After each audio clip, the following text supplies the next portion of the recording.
17 million views. 17 million views to one video clip by Professor Connor Neal from Spain, professor at IESA. And the topic, how to start a speech. 17 million views. And I'm one of those 17 million viewers who love that video. What is the content of that video? 3 tips. 3 powerful tips. How to start a speech. 1. Start with a story.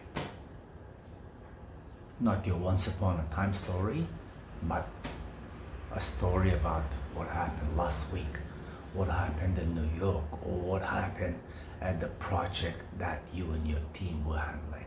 A business story, a grown-up story, which starts from anywhere. It doesn't start from, let me tell you a story. It starts with the story. It hits the ground running.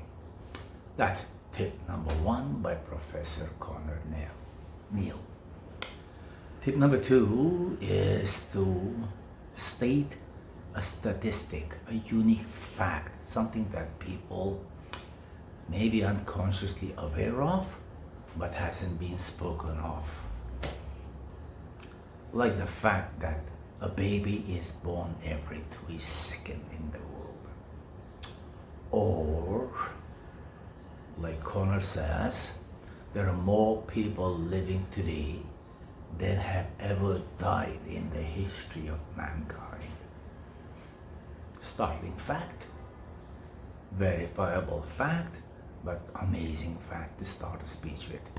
And the third one, his first one actually, is to start with a question, a rhetoric, an open or a closed question, something that engages the audience, brings them to the same page, the page that you will discuss, your topic, your theme. So 3 ways to start a speech. Fabulous ideas, there may be 1,000 other ways, but these 3 are the best. My name is Raju Mandi and I'm a speaker, trainer, coach based in the Philippines. What I'd like to do in this video clip is add 3 more suggestions on how to start a speech. And these suggestions are not focused on the content of the speech, not on the words that you will say, but how you will manage yourself on stage. Assuming that we make all of our presentations on stage or in a boardroom. Tip number 1 is to plant yourself on the spot, on the place where you will be speaking from. Thus, ground yourself into the psychogeography of the place. You may be speaking from behind a lectern, where you keep your lecture notes, or you may be speaking from the center of the stage to an audience of 1,000 or more, or you may be speaking from the end of a boardroom table with a slide presentation behind you. Get comfortable with the physical space. When I say plant, I don't mean root yourself into that spot, but get absolutely comfortable with the physical environment. What does that do? It puts you at ease. It lets you be seen by your audience, and that's important because when they see your face, they read the micro gestures and the conviction behind the things that you are going to talk about. You can see them all. From a vantage position, the spot you plant yourself upon, you can see them. You can watch their reactions. You will know whether you are engaging or not. That is a vantage position, a power position. I call it psychogeography. The Chinese call it Feng Shui. The Indians call it Vastu Shastra.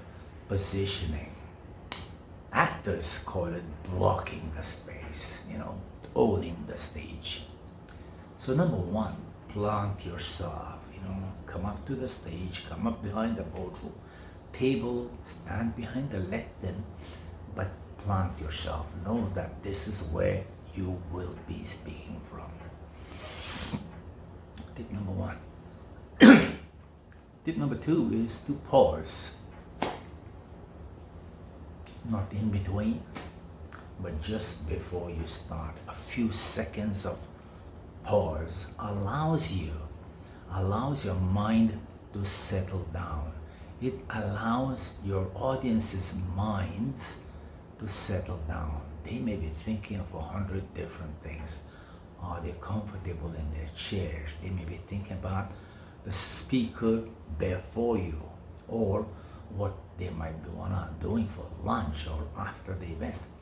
But when you pause, they turn around, and there's a sense of expectation in them. It works for you. It allows you to think through what you're going to say. It allows you to scroll through your whole presentation, through your whole speech until the end. It's almost like Stephen Covey's habit, begin with the end in mind. So during the pause, you manage your breathing, you settle down, your nerves cool down, and you visualize the end of your conversation rather than just the start. That's tip two, plant, pause. The last one is project. That means speak from the depths of your belly and make sure that your voice flies into the distance, like pitches into a distance, like you would throw a fisherman's net, spread it out into the lake or the waters. So pitch your voice, even though you may be standing as close as I am to the mic, to the camera. Pitch your voice, throw it from the depths of your belly, from the diaphragm up towards the distant end of the room. Plant, pause, project. Plant, pause, project. I've seen hundreds of thousands of speakers, those old-fashioned, raw motivational speakers. They come, scream, shout, jump. Very jarring to the mind.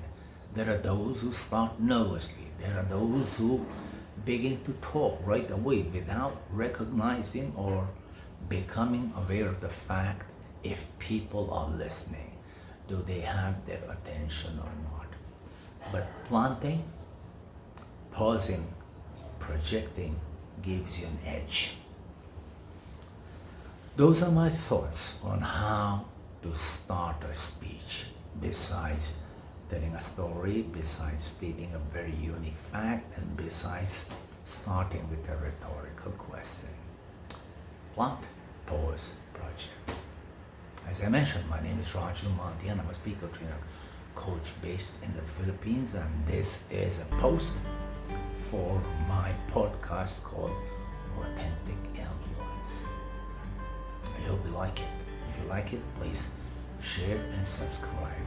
Until then, adios and mabuhay.